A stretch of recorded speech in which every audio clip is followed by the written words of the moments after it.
Olá pessoal, essa é a primeira aula do nosso programa de Direito do Consumidor e nessa primeira aula nós vamos tratar de algumas noções introdutórias do direito do consumidor em primeiro lugar e depois de algumas definições aí principais, que dão o sustento aí para a matéria mais específica que vai vir daí mais para frente. Então, o direito do consumidor, na verdade, ele é previsto constitucionalmente e a Constituição de 1988 é a primeira que vem com essa previsão específica em relação à defesa do consumidor, né? E na verdade, a norma constitucional, ela é uma norma constitucional que a gente fala que é uma norma constitucional de eficácia limitada, ou seja, a eficácia daquela norma constitucional que prevê a defesa do consumidor, ela está condicionada, os seus efeitos estão condicionados à edição de uma lei que viesse dizer qual que seria essa defesa, como que seria feita essa defesa e assim por diante. Beleza? Então, assim, nós tínhamos até 1989, desculpe, uma norma constitucional de eficácia limitada que dizia que o consumidor deveria ser defendido conforme a lei. Ponto. Beleza. Em 1990 vem a Lei 8.078 e, e trata um pouco mais, de forma mais clara, de forma mais detalhada, dessa defesa dos consumidores. E por que, em primeiro lugar, e por que essa defesa tão específica dos consumidores dentro dessas relações, Por que não aplicar, por exemplo, o Código Civil? Por que não aplicar, por exemplo, as mesmas normas aplicáveis às relações empresariais? Então vamos lá. Em primeiro lugar, nós temos que entender a natureza de cada um desses contratos e a forma como eles se dão em relação às partes envolvidas. Bom, vamos lá. Em primeiro lugar, o contrato civil. O contrato civil, ele está, digamos que, no meio disso. Vamos lá. O contrato civil, ele normalmente se dá entre duas pessoas que estão em pé de igualdade na relação. Então, são dois contratantes que têm ali as mesmas condições técnicas, as mesmas condições estruturais, as mesmas condições econômicas e não entendam isso como necessariamente o mesmo salário ou o mesmo ganho, enfim, não é essa questão envolvida aqui, mas nós vamos ver lá para frente como é que se dá essa definição. Mas eles estão então em pé de igualdade na hora de negociar. Então quando eu vou fazer um contrato civil, um contrato civil qualquer, uma compra e venda, uma compra e venda de um carro, por exemplo, com um conhecido. Eu vou vender um carro para um conhecido.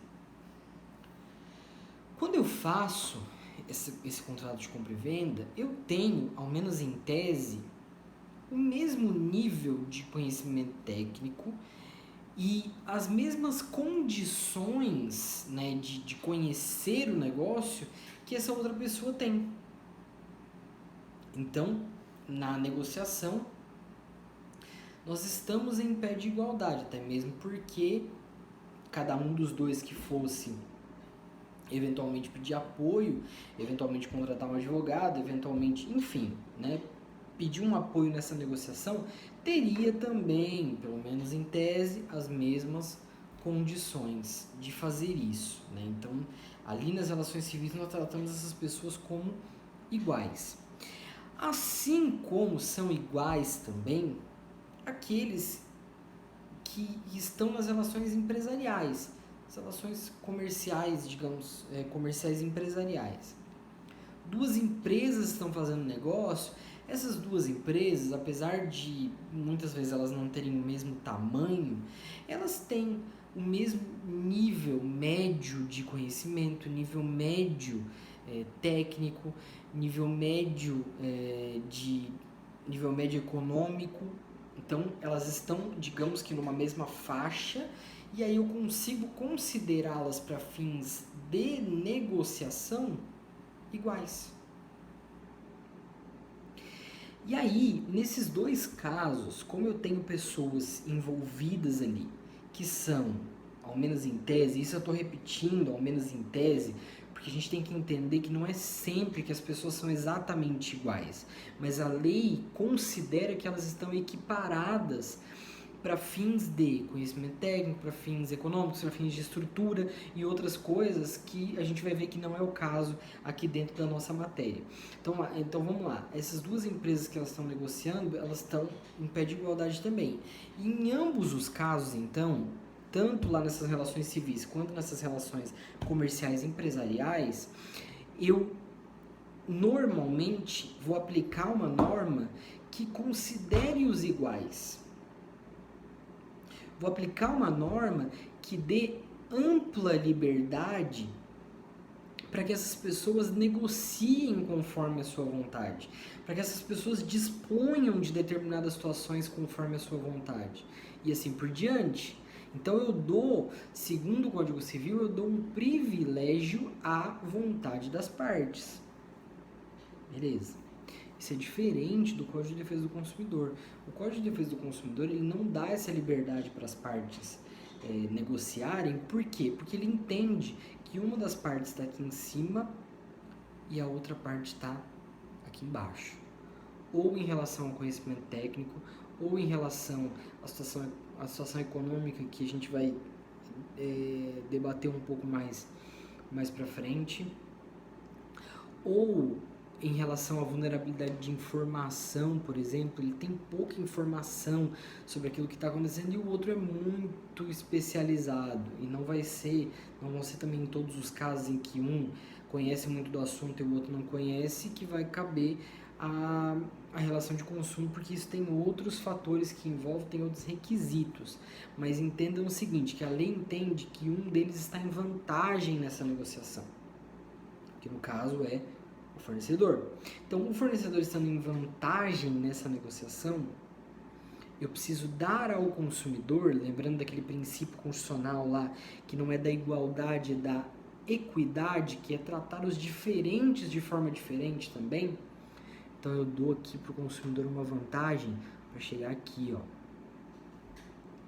Eu dou ao consumidor determinadas regalias legais para que eu consiga ter uma suposta igualdade, para que eu consiga alcançar o máximo possível de uma negociação justa, de uma situação, né, que vai gerar justiça, porque senão eu deixo que aconteçam danos, eu deixo que aconteçam outras situações, e imaginando, né, que essas duas pessoas são formalmente iguais e na verdade a gente sabe que na prática elas não são.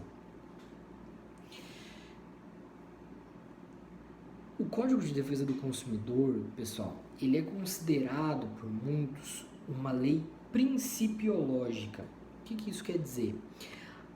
Grande parte do Código de Defesa do Consumidor, ele vem recheado de princípios que vão nortear o direito do consumidor e não decisões específicas para situações específicas. Então, quando eu digo que o Código de Defesa do Consumidor é uma norma principiológica, eu digo isso porque vale mais eu considerar os princípios envolvidos no direito do consumidor do que a norma específica que está disposta dentro do direito do consumidor. Tanto é que nós vamos ver que, ainda que a norma específica dentro do Código de Defesa do Consumidor seja em tese aplicável por ser lei especial, principiologicamente falando, se uma norma mais favorável está fora do Código de Defesa do Consumidor, eu aplico aquela norma que está fora, pelo fato dela ser mais favorável ao consumidor. Então, até isso, a gente vai ter que entender que eu vou seguir o Código de Defesa do Consumidor sempre principiologicamente e nunca literalmente.